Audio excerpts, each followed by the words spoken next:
Vaikapa party ఒక ఉన్మాద పార్టీగా, ఒక పిరికి పందల పార్టీగా తయారైంది. ఏపీసీసీ అధ్యక్షురాలు షర్మిలమ్మ గారు, వైఎస్ షర్మిలారెడ్డి గారు కేంద్ర రాష్ట్ర ప్రభుత్వాల వైఫల్యాల మీద, రాష్ట్ర సమస్యల మీద నిర్మాణాత్మకమైనటువంటి విమర్శలు చేస్తున్నారు.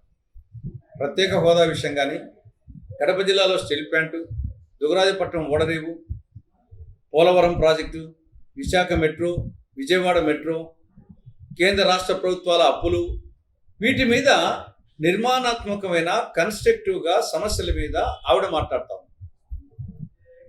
వైకాపా నాయకులు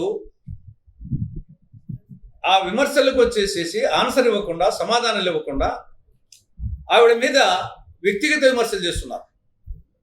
అంటే వాళ్ళ దగ్గర చెప్పుకోవడానికి సరుకు లేక ఆవిడ మీద వ్యక్తిగత విమర్శలు చేస్తున్నారు. ఆ వ్యక్తిగత విమర్శలు ఏ స్థాయికి పోయినాయి?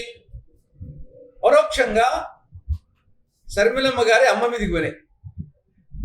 షర్మిలమ్మ గారి అమ్మ ఎవరు? ముఖ్యమంత్రి జగన్మోహన్ రెడ్డి గారికి అమ్మ. మరి విజయమ్మ గారిని ఈ ఉన్మాదులు ఈ విధంగా విమర్శిస్తూ ఉంటే కొడుకుగా జగన్మోహన్ రెడ్డి ఏం చేస్తున్నాడు? నీకు తెలియకుండా జరిగింటే నువ్వు ఇమ్మీడియట్గా వాళ్ళ మీద కేసు పెట్టి చట్టపరంగా శిక్షించాలి. లేదు, నీకు తెలిసే జరిగింటే, నీ ప్రోత్సాహంతో జరిగింటే అసలు నువ్వు మనిషివే కాదు. ఈరోజు షర్మిలమ్మని అంటారు, విజయమ్మని అంటారు, రేపు నిన్ను నీ కుటుంబాన్ని అంటారు. ఈ ఉన్మాదులకు వాళ్ళు ఏం చేస్తున్నది వాళ్ళకే తెలియదు. మీ తల్లిని అన్నప్పుడు రేపు నిన్ను అనరనే ఉంది, నీ కుటుంబ సభ్యులు అనరనే ఉంది. కాబట్టి ఇప్పటికైనా జగన్మోహన్ రెడ్డి వాళ్ళ మీద కేసులు పెట్టి శిక్షించడమా, చట్టపరంగా చర్యలు తీసుకోవడమా చేయాలి. రెండవది, ఉన్మాదులు కూడా ఆలోచించాలి. మీరు ఏం ఆశించి చేస్తున్నారు? జగన్మోహన్ రెడ్డికి తల్లి లేదు, చెల్లి లేదు, నాయన లేదు, చిన్నాయన లేదు. మీరెంత? ఏం ఆశించి మీరు చేస్తున్నారు ఈ ఉన్మాద చర్యలు?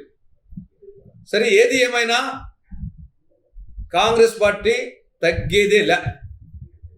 ఏది నిర్మాణాత్మకంగానే మేము వేరే సమస్యలు దాటిపోం, వ్యక్తిగత విమర్శలు చేయం, సమస్యల మీదనే పోరాడతాం. తగ్గే క్వశ్చనే లేదు. మీ తిన్న వ్యక్తిగత విమర్శలకు పోం. ఒకటి, వినాశకాలం దాపురించింది.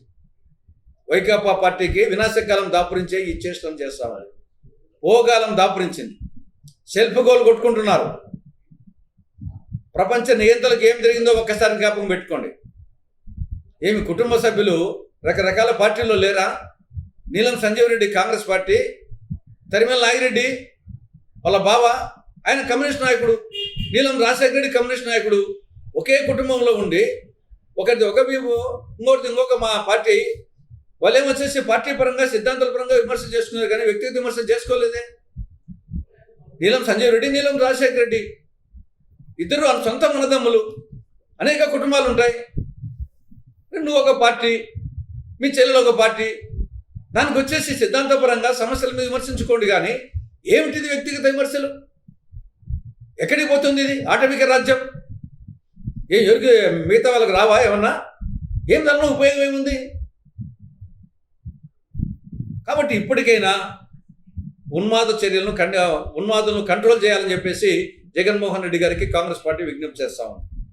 ఇక రెండవ అంశం, నిన్న ఆయన మీటింగ్లో నేను 124 సార్లు బటన్ నొక్కాను, మీరు 2 సార్లు బటన్ నొక్కండి అన్నాడు.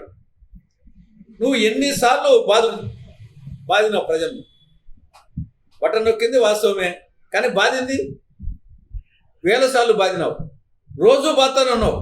పెట్రోల్ బంక్ కాడికి పోతే పెట్రోల్ డీజిల్ మీద బాధతా ఉన్నావు. ప్రతి మోటార్ బైక్, స్కూటర్ బైక్లో బాధతానే ఉన్నావు. నెల కరెంటు ఛార్జీలు బాధతా ఉన్నావు. ఆర్టీసీ ఛార్జీలు, బస్సు ఎక్కితే బాధతా ఉన్నావు. తర్వాత వచ్చేసి మందు బాబులను బాధతా ఉన్నావు. సిమెంటు, ఇసుక, నిత్యావసర సరుకులు. కాబట్టి బాధుడే బాధుడు, దంచుడే దంచుడు, పెంచుడే పెంచుడు. ఎన్ని వేల సార్లు నీ పాలన ఎట్టుందంటే చాక్లెట్ ఇచ్చి నెక్లెస్ లాగినట్టుంది, మట్టి ముంత ఇచ్చి వెండి చెంబు లాగినట్టుంది. ఇచ్చింది గోరంతా, లాగింది కొండంతా. కాబట్టి అందుకోసం ఓట్లు వేయాలనా? కాబట్టి ప్రజలకు బాగా అర్థమైపోయింది.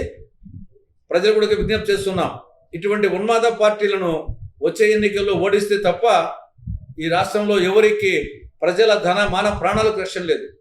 ఆఖరికి వివేకానంద రెడ్డి కుమార్తెను, సునీతను, ఒక డాక్టర్ను మీ నాన్న లేపేదంటే లేపేస్తామంటారా? ఇదేమి అటవిక రాజ్యమా ఏమిటి ఇది వచ్చేసి?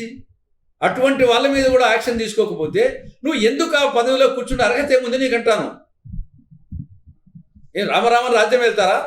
ఏం అమృతం తాగొచ్చామా ఏమన్నా? ఈరోజు కాబట్టి రేపన్నా చావాల్సిందే. ఏమిటి యొక్క క్రూరత్వం, ఏమిటి పైశాచికత్వం? దీన్ని ఇట్టే ప్రోత్సహిస్తూ ఉంటారా?